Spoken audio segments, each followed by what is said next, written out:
راجکماری کمار دیوی کچھ دیر خاموش رہ کر سوچتی رہی، پھر دیوداس کو مخاطب کر کے کہنے لگی، تمہارا کہنا درست ہے کہ شادی تو مجھے کرنا ہی ہے، کسی نہ کسی کو تو اپنے جیون کا ساتھی بنانا ہے، لیکن تمہارے ساتھ شادی کرنے کے لیے میری ایک شرط ہے۔ دیوداس خوشی سے چونک اٹھا تھا۔ کیسی شرط؟ کمار دیوی کے چہرے پر سختی اور غصہ پھیل گیا تھا، پھر بھاری آواز میں کہنے لگی، جس دن تم ایبا کا سر کاٹ کر میرے پاس لاؤ گے اسی دن میں تم سے شادی کر لوں گی، بولو کیا کہتے ہو؟ دیوداس کی خوشی کی کوئی انتہا نہ تھی، اپنی جگہ پر اچھل پڑا اور کہنے لگا، مجھے منظور ہے۔ اس کے ساتھ ہی وہ بھاگتا ہوا باہر نکل گیا تھا۔ دیوداس تقریباً بھاگتا ہوا جب اس عمارت کے دوسرے حصے میں گیا تو وہاں بھاگتے بھاگتے سنگرام سے ٹکرا گیا۔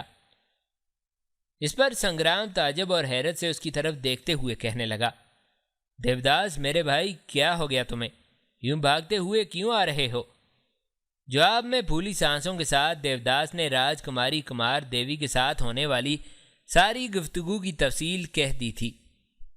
دیوداس کے خاموش ہونے پر سنگرام غصے اور ناپسندیدگی کا اظہار کرتے ہوئے کہنے لگا، اس نے شادی کی پیشکش کر دی اور تم نے بخوشی اسے قبول کر لیا۔ واہ دیوداس، کیا تم اس ایبا کا سر کاٹ سکو گے؟ میرا اپنا اندازہ ہے وہ ایبا کو اب بھی پسند کرتی ہے۔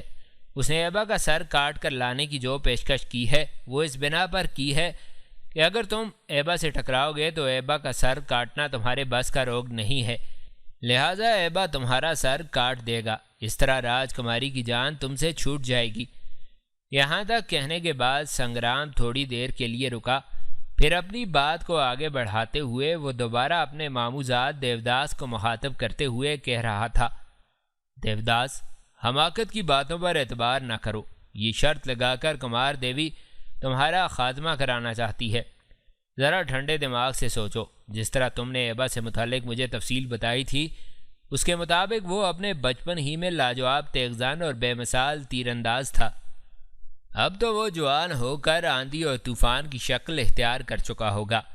کیا تیغزنی میں تم اس کا مقابلہ کر سکو گے؟ کیا تم یہاں سے اکیلے اپنے مسلح جوانوں کو لے کر اور وہاں جا کر اس کا خاتمہ کرو گے؟ کیا وہاں سے زندہ لوٹ سکو گے؟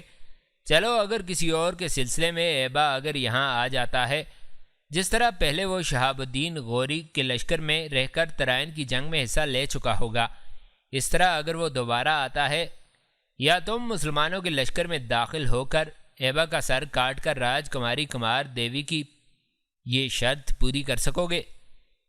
دیوداس کے سارے ولولے، سارا جوش، ساری خوشی اور سارا احساس اطمینان جاتا رہا۔ بڑی بے بسی سے سنگرام کی طرف دیکھتے ہوئے وہ کہنے لگا، بھائی، تم نے بڑی بھیانک تصویر کھینچ دی ہے، اب تم ہی بتاؤ مجھے کیا کرنا چاہیے؟ سنگرام مسکرایا، اس کا شانہ تھپتھپایا اور کہنے لگا، دیوداس، خاموش رہو، اس موضوع پر بعد میں سوچیں گے۔ ایبا کا سر کاٹنے کا خیال کبھی اپنے ذہن میں نہ لانا، ورنہ اپنی جان سے ہاتھ دھو بیٹھو گے۔ میں تمہیں یہ بھی بتا دوں، اس شرط کا بھول کر کسی سے ذکر بھی مت کرنا۔ اگر یہ بات ایبا تک پہنچ گئی تو یاد رکھنا بڑا طوفان کھڑا ہوگا، ہو سکتا ہے اپنے تحفظ کے لیے وہ پہلے ہی حرکت میں آ جائے اور تمہاری گردن کاٹ کر رکھ دے۔ سنگرام کے ان الفاظ پر خوف اور دہشت سے دیوداس کپکپا اٹھا تھا، کچھ کہنا چاہتا تھا کہ سنگرام نے پھر اس کا شانہ تھپتھپایا اور کہنے لگا، اب لعنت بھیجو ان باتوں پر، آؤ گھڑ دوڑ کا وقت ہو گیا ہے، گھڑ دوڑ کے لیے جاتے ہیں۔ اس کے ساتھ ہی دونوں استبل کا رخ کر رہے تھے۔ سلطان شہاب الدین غوری دریائے سرسوتی کے کنارے ترائن کے میدانوں میں ہضمیت اٹھانے کے بعد بڑا برہم اور انتہائی غصے کی حالت میں غزنی چلا گیا تھا۔ وہاں اس نے وقت ضائع نہیں کیا، دن رات ایک کر کے نہ صرف اپنے لشکر کو استوار کرنا شروع کیا بلکہ لشکریوں کی تربیت کا بھی کام شروع کر دیا تھا۔ کہتے ہیں اپنی اس شکست کا بدلہ لینے کے لیے سلطان نے اپنی صحت کو نظر انداز کر دیا تھا۔ صرف 1 سال کے قلیل عرصے میں ہی سلطان شہاب الدین نے ایک خاصا بڑا لشکر تیار کر لیا تھا۔ مورخین لکھتے ہیں کہ اب اس کے لشکر کی تعداد لگ بھگ 1 لاکھ سے زائد لشکریوں پر مشتمل ہو گئی تھی۔ سلطان شہاب الدین کا یہ لشکر زیادہ تر ترکوں، خلجیوں اور افغانی لشکریوں پر مشتمل تھا۔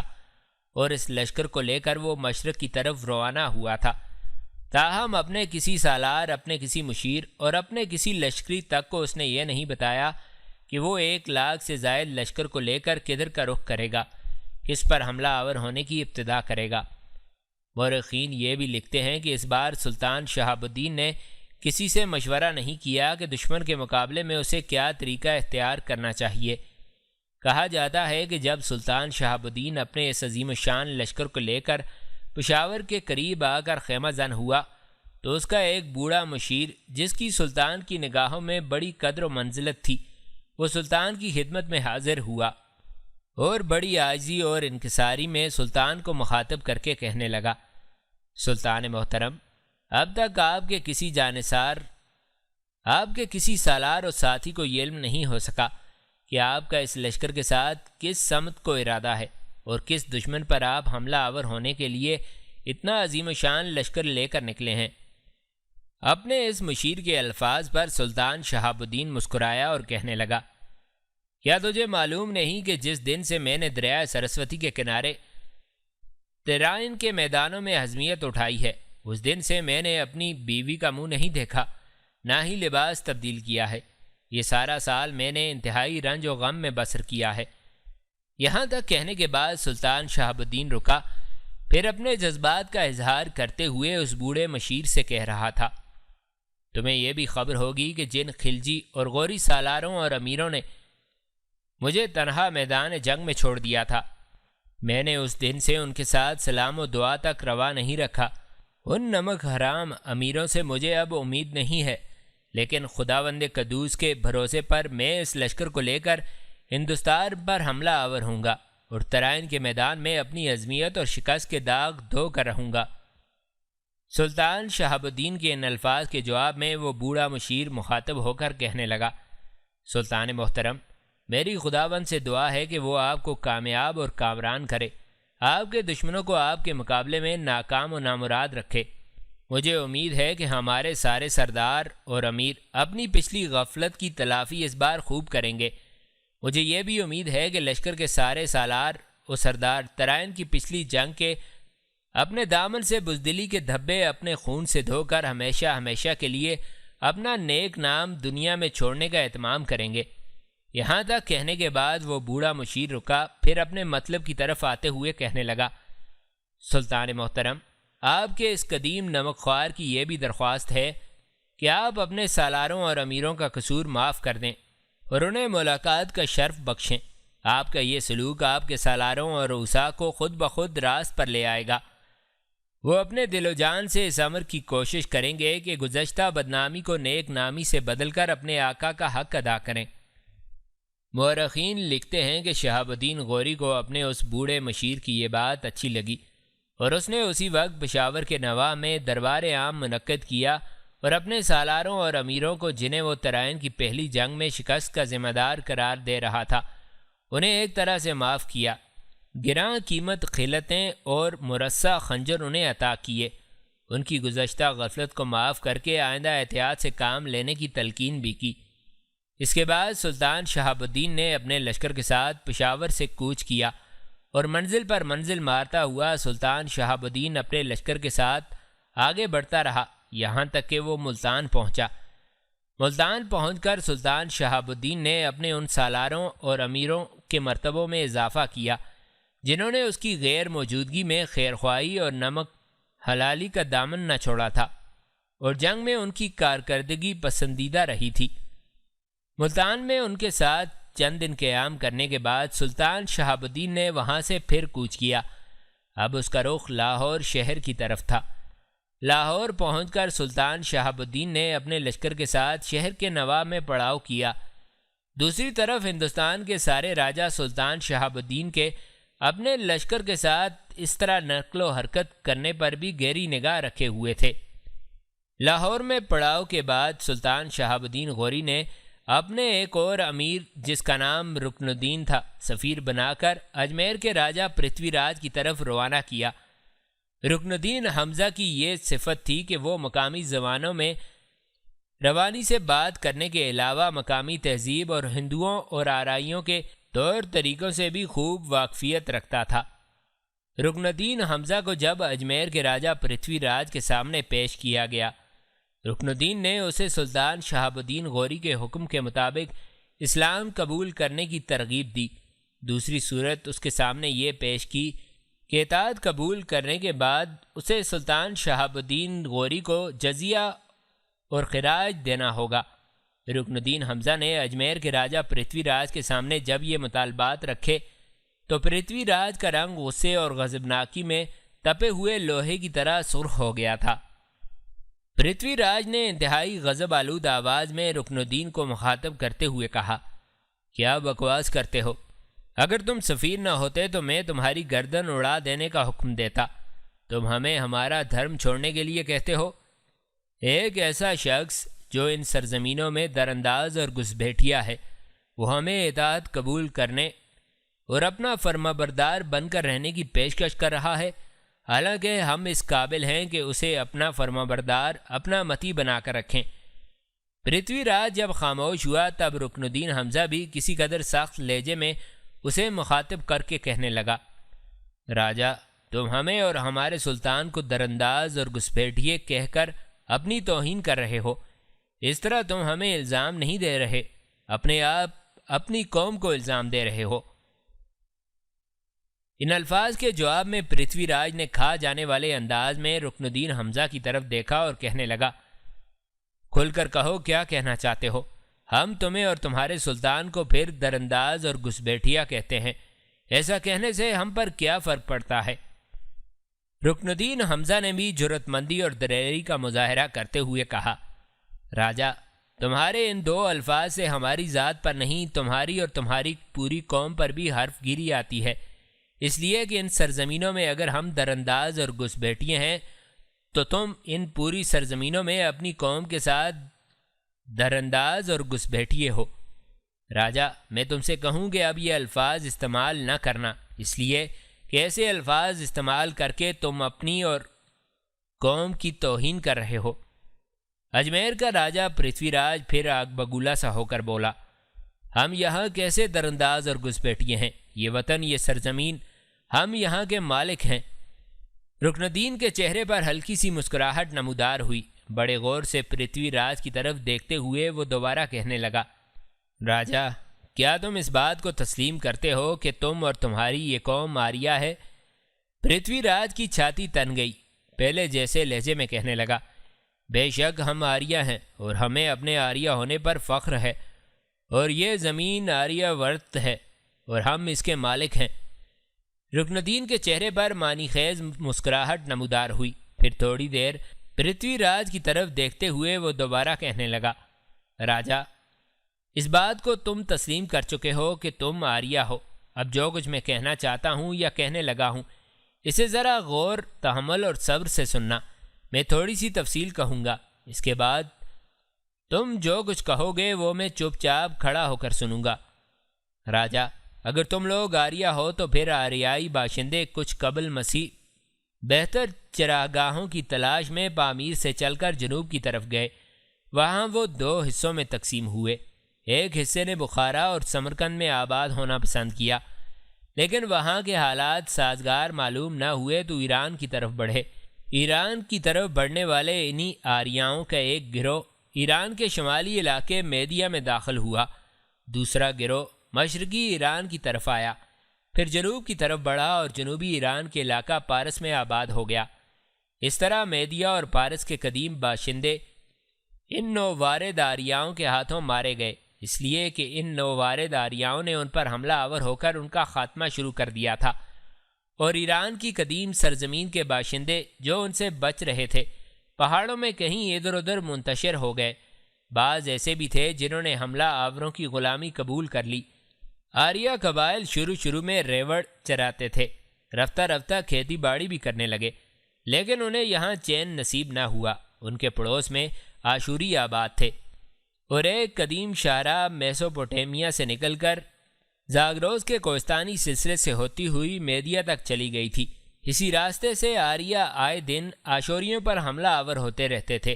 انہیں مجبوراً سلامتی کی خاطر آریاؤں کا باجگزار ہو کر رہنا پڑا تھا۔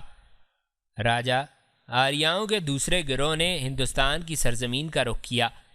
جس طرح ایران میں آریاؤں نے داخل ہو کر ایران کے قدیم باشندوں کا قتل عام کیا، اسی طرح ہندوستان میں داخل ہو کر آریاؤں نے اپنے قدم جماتے ہوئے ہندوستان کے قدیم باشندوں یعنی دراوڑوں کا قتل عام شروع کیا۔ دراوڑ امن پسند باشندے تھے، ترقی یافتہ تھے۔ آریاؤں کے پجاریوں نے آریاؤں کے لیے نغمے لکھ لکھ کر انہیں دراوڑوں کے خلاف بھڑکایا۔ آریاں چونکہ گورے رنگ کے تھے، ہندوستان کے اصل اور قدیم باشندے کالے رنگ کے تھے، لہٰذا گوری چمڑی والے آریاؤں کو ان کے مذہبی پجاریوں نے اجازت دی کہ وہ دراوڑوں کا قتل عام کریں۔ ان مذہبی پجاریوں نے سفید فاموں کی برتری اور سیاہ فاموں سے نفرت کی اجازت دیتے ہوئے اپنی مذہبی کتابوں کی ترتیب بھی شروع کر دی۔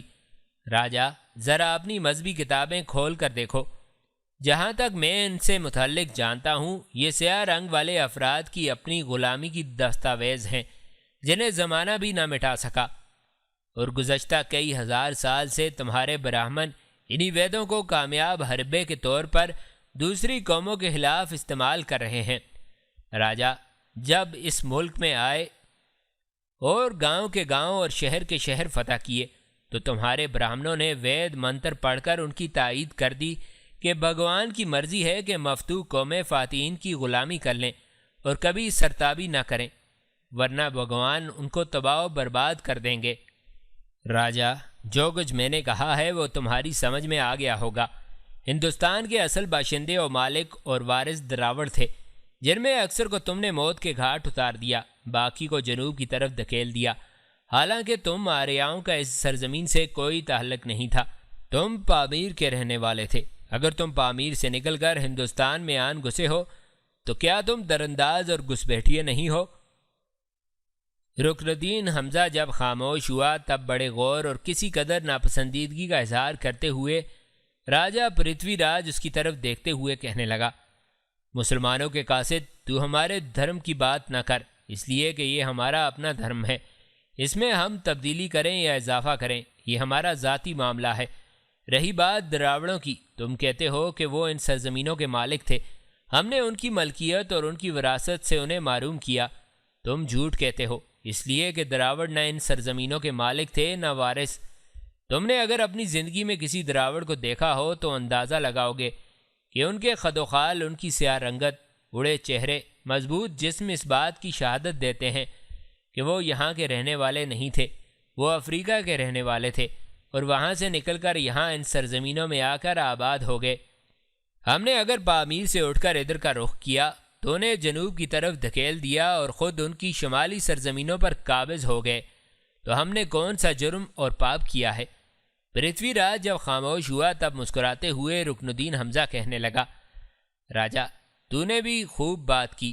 اگر دراوڑ بھی ان سرزمینوں کے مالک نہیں تھے تو وہ درانداز اور گھسپیٹیے تھے۔ تم بھی ان سرزمینوں کے مالک نہیں ہو، لہٰذا درانداز ہو اور گھسپیٹیے ہو۔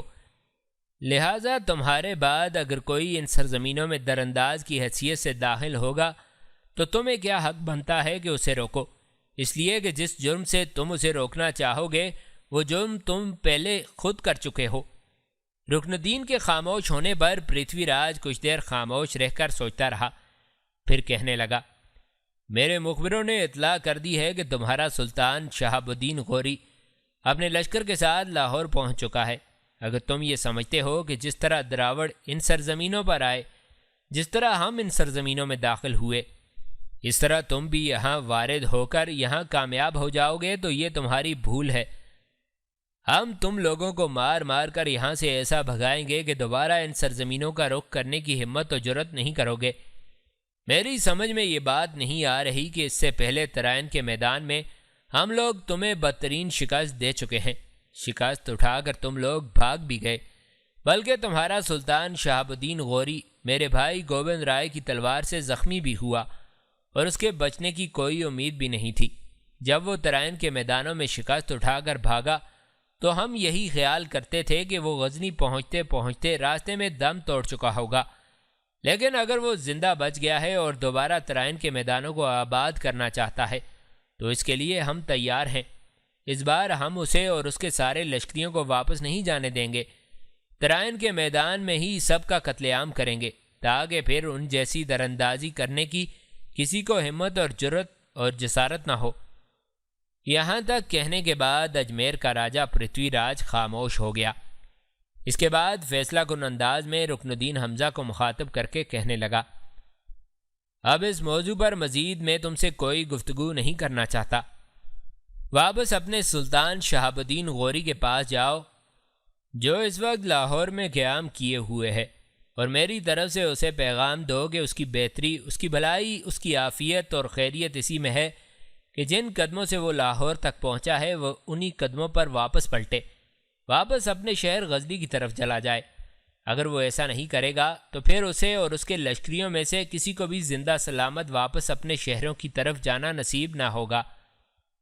اس طرح رکن الدین حمزہ اپنے سلطان شہاب الدین غوری کے کہنے پر پرتھوی راج کو سلطان کا پیغام دے کر واپس سلطان کے پاس پہنچ گیا تھا۔ اس کے بعد اجمیر کے راجہ پرتھوی راج نے اپنے کام کی ابتدا کی۔ اس نے ہندوستان کے تمام راجاؤں کو اپنی مدد کے لیے خطوط لکھے۔ سب ہی راجاؤں نے اجمیر کے راجہ پرتھوی راج کا ساتھ دینے کا عہد کیا، اور خط ملتے ہی اپنے اپنے لشکر لے کر اس کی مدد کے لیے چل پڑے، اور کچھ ہی دنوں میں تمام ہندوستان کے راجہ اجمیر کے راجہ پرتھوی راج کے گرد جمع ہو گئے۔ کہتے ہیں اس موقع پر اجمیر کے نواح میں لگ بھگ 3 لاکھ راجپوتوں کا ایک لشکر جمع ہو گیا تھا۔ ہندوستان کے سارے راجہ 3 لاکھ کے اس جرار لشکر کو لے کر نکلے، اور پہلے کی طرح دریائے سرسوتی کے کنارے ترائن کے میدانوں کا رخ کیا۔ دوسری طرف اس بار سلطان شہاب الدین غوری بھی خم ٹھونک کر ترائن کے میدانوں میں داخل ہوا، اور ہندوؤں کے لشکر کے بالکل سامنے اس نے پڑاؤ کیا تھا۔ اس وقت مورخین لکھتے ہیں کہ اجمیر کے راجہ پرتھوی راج کے ساتھ ہندوستان کے لگ بھگ 150 راجہ تھے، جبکہ سلطان شہاب الدین غوری ان کے سامنے ترائن کے میدانوں میں آ کر خیمہ زن ہو گیا تھا۔ تب سارے راجہ پرتھوی راج کی سرداری میں ایک جگہ جمع ہوئے، اور اپنے ماتھوں پر سب سے پہلے انہوں نے بہادری کا ٹیکہ لگایا، پھر انتہائی بہادری اور جرأت مندی سے کام لینے کے لیے اور جنگ کے دوران مسلمانوں کو تباہ و برباد کرنے کے لیے قسم کھائی۔ ان سارے ہندو راجاؤں نے آپس میں یہ بھی عہد کیا کہ جب تک مسلمانوں کو بالکل ختم نہ کر لیں اپنی تلواریں میان میں نہ رکھیں گے، اور اس میدان جنگ میں اپنے اپنے کمالات کا ایسا مظاہرہ کریں گے کہ دنیا میں ہمیشہ ہمیشہ کے لیے ان کا نام باقی رہے گا۔ ہندوستان کے یہ راجہ چونکہ شہاب الدین غوری کو ایک بار شکست دے چکے تھے، اس لیے ان کے حوصلے بہت بڑے ہوئے تھے۔ سلطان شہاب الدین غوری کے ساتھ جنگ شروع کرنے سے پہلے ہندوستان کے سارے راجاؤں نے آپس میں طے کیا کہ ابتدائے جنگ سے پہلے مسلمانوں کو ایک ہدایت نامہ بھیجا جائے، اور یہ ہدایت نامہ اس کے لیے ایک تنبیہ ہو۔ اس ہدایت نامے میں ہندوستان کے سارے راجاؤں نے مل کر ایک خط کی صورت میں شہاب الدین کو لکھا، جس کا مضمون کچھ اس طرح سے تھا: ہم ہندو راجاؤں کے لشکر کی کیفیت تو تمہیں معلوم ہو گئی ہوگی۔ ہمارے ساتھ جس قدر لشکر ہے وہ تمہیں اور تمہارے لشکر کو تباہ و برباد کرنے کے لیے کافی ہے۔ معاملہ یہیں تک ختم نہیں ہوتا، دن بدن ہمارے لشکر کی تعداد بڑھ رہی ہے، اس لیے کہ ابھی تک مختلف اطراف اور مختلف راجاؤں کی طرف سے ہمیں کمک کی صورت میں لشکر مل رہے ہیں، اور ہمارے لشکر کی تعداد روز افزوں زیادہ ہوتی جا رہی ہے، اور جب ہم اپنے لشکر کے ساتھ تمہارے خلاف حرکت میں آئیں گے تو ہمارے لشکر کے قدموں سے زمین کا سینہ کانپ جائے گا۔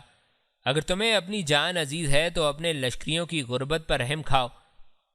ہم نے اپنے دیوتاؤں کے سامنے قسم کھائی ہے کہ اگر تم ہمارے ساتھ جنگ کرنے کے ارادے سے باز آ کر واپسی کا ارادہ کر لو گے تو ہم تم سے کسی قسم کا تعارض نہ کریں گے اور تمہارا راستہ نہ روکیں گے، اور ہم تم پر رحم کھا کر تمہیں واپس جانے کی اجازت دے دیں گے۔ اور اگر تم نے ہم سے ٹکرانے کا ارادہ کیا، ہم سے جنگ کرنے کی کوشش کی، تو کل صبح ہم اپنے 3000 ہاتھیوں اور بے شمار لشکریوں کے ساتھ میدان جنگ کو میدان حشر بنا دیں گے، اور اس کے نتیجے میں یقیناً تم شکست اٹھا کر ذلت و رسوائی کا سامنا کرتے ہوئے یہاں سے غزنی کی طرف بھاگ جاؤ گے۔ پرتھوی راج کے قاصد نے جب یہ خط سلطان شہاب الدین کے سامنے پیش کیا، شہاب الدین نے وہ خط پڑھا، تب سلطان نے ان کے خلاف ایک جنگی ترکیب استعمال کی۔ اس خط کے جواب میں سلطان نے ہندوستان کے راجاؤں کو کہلا بھیجا مجھے اس امر کا پورا اندازہ ہے کہ آپ کا خط محبت اور ہمدردی کے جذبات سے بھرپور ہے۔ میں آپ کی ہدایات پر ضرور عمل کرتا، لیکن کیا کروں، میں مجبور ہوں۔ میں اپنے بھائی غیاث الدین غوری کا محکوم ہوں اور اسی کے حکم کے مطابق تم لوگوں سے ٹکرانے کا عزم کیا ہے۔ اگر مجھے اتنی فرصت ملے کہ میں کسی قابل اعتبار قاصد کو اپنے بھائی کے پاس بھیج کر آپ کے لشکر کی کثرت و قوت کا حال لکھ کر بیان کر سکوں اور اپنی کمزوری کی رودات بتا سکوں، تو مجھے یقین ہے کہ اس شرط پر صلح ہو سکتی ہے کہ سرحد و پنجاب اور ملتان پر تو غوریوں کا قبضہ رہے اور باقی تمام ہندوستانی علاقے آپ کی حکومت میں چھوڑ دیے جائیں۔ سلطان شہاب الدین غوری کے اس خط سے ہندوستان کے راجاؤں نے یہ اخذ کیا کہ مسلمانوں کا لشکر واقعی بہت کمزور اور پریشانی کی حالت میں ہے، لہٰذا وہ قوت و کثرت کے نشے میں سرشار ہو کر مسلمانوں کی طرف سے بالکل غافل ہو گئے۔ یہی سلطان شہاب الدین غوری چاہتا تھا۔ ہندوستان کے سارے راجاؤں کو یہ جواب دینے کے بعد سلطان شہاب الدین غوری نے دو کام کیے۔ پہلا یہ کہ اپنے لشکر کو اس نے بالکل چاق و چوبند اور مستعد رہنے کا حکم دے دیا اور انہیں تاکید کی کہ وہ کسی بھی وقت دشمن کے خلاف حرکت میں آتا ہوا اس پر ضرب لگا سکتا ہے۔ ساتھ ہی اس نے اپنے سالاروں اور لشکر کے عمائدین اور عمراء اور روسا کا اجلاس طلب کر لیا تھا۔ سلطان شہاب الدین غوری کے دائیں جانب قطب الدین ایبک، غیاث الدین خلجی، ایبا، حسین خرمیل اور کچھ دوسرے سالار اور عمراء بیٹھے ہوئے تھے، جبکہ دوسری جانب سلطان شہاب الدین کے وزیروں میں سے ضیاء الملک درمشی، محمد عبداللہ سنجری، لشکر کے قاضی شمس الدین بلخی، حاجب محمد علی غازی اور دیگر عمائدین اپنے منصب اور مراتب کے مطابق بیٹھے ہوئے تھے۔ کچھ دیر خاموشی رہی۔ اس دوران سلطان شہاب الدین اپنے سارے سالاروں اور عمائدین کا جائزہ لیتا رہا، پھر انتہائی نرم اور شفقت بھرے لہجے میں وہ انہیں مخاطب کرتے ہوئے کہنے لگا: عزیزان من، دریائے سرسوتی کے نزدیک ترائن کے ان میدانوں میں ہم دوسری بار داخل ہوئے ہیں۔ ترائن کے میدانوں میں جب پہلی بار داخل ہوا تھا تو جنگ شروع کرنے سے پہلے مجھ سے کچھ کوتاہیاں ہوئی تھیں، اب میں ان کا اعادہ نہیں ہونے دوں گا۔ تمہیں یاد ہوگا جہاں کہیں بھی میں نے جنگ شروع کی، پہلے اپنے خداوند قدوس کے حضور دعا مانگتا ہوں، لیکن ترائن کی پہلی جنگ میں ایسا کرنا بھول گیا تھا۔ شاید میں اپنے خداوند قدوس کی بارگاہ میں اس بات کا مجرم ٹھہرایا گیا اور مجھے اس کی سزا بھی ملی۔ اس بار میں اس کوتاہی کا اعادہ نہیں ہونے دوں گا۔ اب میں نے جو دشمن سے نمٹنے کے لیے لاہ عمل تیار کیا ہے اس کی تفصیل تم سے کہتا ہوں۔ پہلی بات جو میں واضح کرنا چاہتا ہوں وہ یہ کہ دشمن کے پاس اس وقت 3 لاکھ کا لشکر بالکل تیار ہے اور دن بدن اس کے لشکر میں اضافہ ہوتا جا رہا ہے، اس لیے کہ ہندوستان کے مختلف راجاؤں کی طرف سے لگاتار کمک انہیں مل رہی ہے۔ لہٰذا میں جنگ شروع کرنے میں زیادہ دن نہیں لوں گا، اس لیے کہ جوں جوں وقت گزرے گا دشمن کے لشکر کی تعداد میں اضافہ ہوتا جائے گا، اس کی قوت زیادہ مضبوط اور مستحکم ہوتی چلی جائے گی، اور میں ایسا نہیں ہونے دینا چاہتا۔ دوسری بات جو میں تم پر واضح کرنا چاہتا ہوں وہ یہ ہے کہ دشمن کے پاس 3000 سدائے ہوئے ہاتھی ہیں جو جنگوں کے دوران پیش قدمی کر کے حملہ آور ہونے کے ماہر ہیں۔ اب ہم نے جہاں 3 لاکھ کے لشکر سے نمٹنا ہے وہاں ہمیں 3000 ہاتھیوں سے بھی نمٹنا ہوگا۔ جو صورتحال اس وقت ہمارے سامنے ہے اس کے مطابق دشمن کے لشکر کی تعداد ہمارے لشکر سے 3 گنا سے بھی زیادہ ہے، اور یہ تعداد 4 گنا بھی ہو سکتی ہے۔ راجہ پرتھوی راج کا جو قاصد میرے نام خط لے کر آیا تھا اس کا جواب میں نے اس انداز میں دیا ہے کہ وہ ہماری طرف سے تھوڑے غافل ہو جائیں گے۔ میں نے ان سے اپنے بھائی سے مشورہ مانگنے کی مہلت مانگی ہے، ایسا میں نے جان بوجھ کر کیا ہے۔ میں انہیں جنگ کی طرف سے فی الحال غافل رکھنا چاہتا ہوں، اسی غفلت سے میں وہ فائدہ اٹھاؤں گا کہ یہ جو سارا ہندوستان اور اس کی پوری طاقت و قوت ہمارے خلاف امڑ آئی ہے اسے میرے خداوند نے چاہا تو رگیت کر رکھ دوں گا۔ دشمن کے خلاف جنگ کی ابتدا کرنے سے پہلے دشمن پر شبخون مارا جائے گا۔ شبخون میں پورا لشکر حصہ نہیں لے گا، خاص دستے متعین کیے جائیں گے جو اپنی کارروائی کی تکمیل کریں گے۔ ان دستوں کی کمانداری قطب الدین ایبک، ایبا اور حسین خرمیل کریں گے۔